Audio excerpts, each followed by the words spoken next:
Last night, he said that the shutdown is a negative factor for the Republicans. When addressing why he had lost, this is what Trump said. The shutdown was a big factor, negative for Republicans. Last night was a sign that if Republicans continue with their failed policies, their majorities are at risk, including here in this Senate chamber. Americans realize Republicans are responsible for this awful shutdown, now the longest officially in history. What a shameless milestone. Last night was a great night for America and a 5-alarm fire for Donald Trump and Republicans. The Republicans' high-cost House is on fire, and they've only got themselves to blame. As loudly and clearly as they could have, the American people said last night, enough is enough. Enough with Donald Trump's tariffs, which are overwhelmingly being paid for by working people and small businesses. Enough with Republicans' relentless attack on health care, where people are seeing their premiums go up by thousands of dollars, even each month, and they may have to be without health care altogether. Last night was a sign that if Republicans continue with their failed policies, their majorities are at risk, including here in this Senate chamber. The election showed that Democratic control of the Senate is much closer than people and prognosticators realize. So let me say it again. Republicans' high-cost House is on fire, and they've only got themselves to blame. And by the way, that's not just my opinion. It's Donald Trump's opinion. Last night, he said that the shutdown is a negative factor for the Republicans. When addressing why he had lost, this is what Trump said. The shutdown was a big factor, negative for Republicans. And let me read what Trump said last night.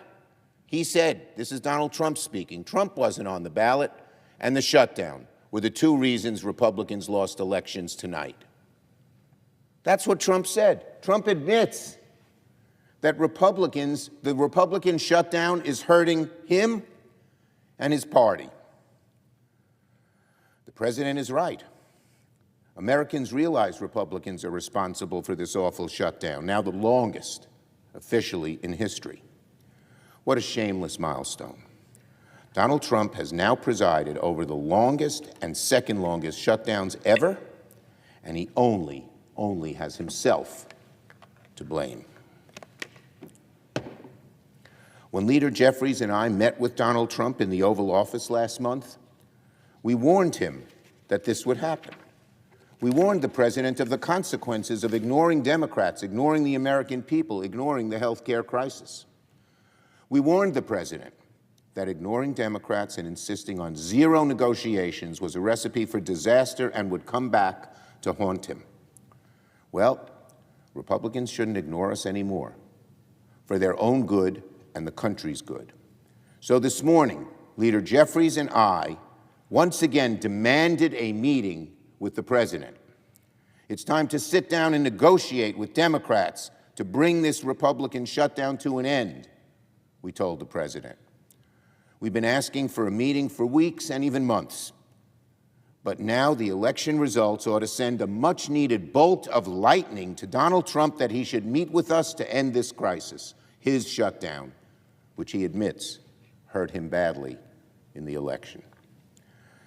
It's time to hold a bipartisan meeting of legislative leaders to reopen the government. It's time to fix the ACA premium emergency that is now upon us, and Democrats are ready to meet anytime, anywhere, any place. Donald Trump ignores us at his own political peril, because the takeaway from last night was simply unmistakable. Democrats swept in states last night across the country, red and blue alike.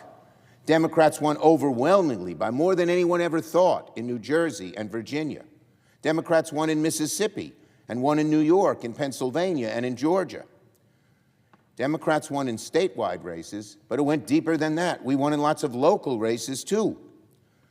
mayoral races, state Supreme Court races, ballot measures, and even historic swings in the Georgia Public Service Commission, where 2 Democrats were elected, statewide, I believe. Why did Democrats do so well? Because Americans are fed up with Republicans shooting their costs through the roof, particularly on health care, on tariffs, on their electric bills. And Americans saw that Democrats are the ones fighting for them, fighting for lower health care costs, fighting for working families. And while all this is happening, what is Donald Trump doing? Depriving hungry Americans of their SNAP benefits?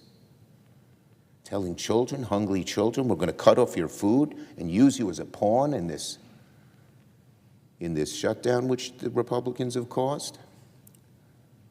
Telling the elderly who depend on that SNAP money to adequately feed themselves, the heck with you?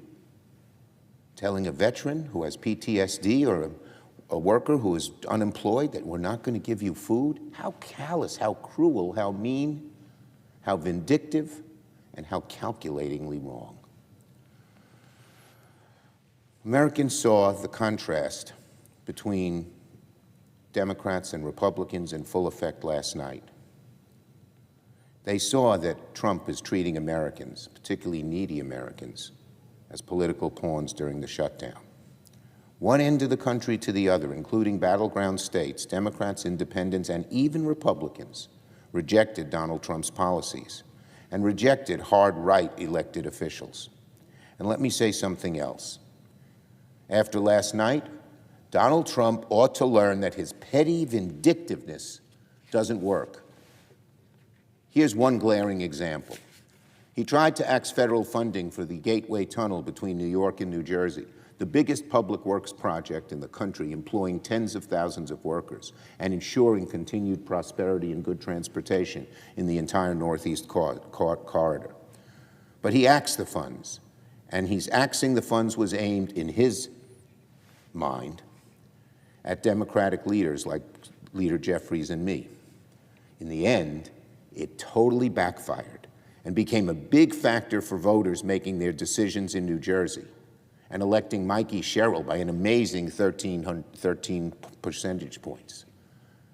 And one of the main issues in that campaign was Donald Trump's vindictiveness in cutting off this tunnel and trying to use it, again, and all the workers, as a hostage. So again, let me say it again. Last night serves as a 5-alarm fire for Republicans, a warning from the American people. They're tired of Donald Trump raising people's costs, raising health care costs, ignoring the needs of working people. The right way forward for Republicans and for all of America is to negotiate with Democrats to reopen the government and extend the ACA premium tax credits. The American people have spoken. Enough is enough. Subscribe to One India and never miss an update. Download the One India app now.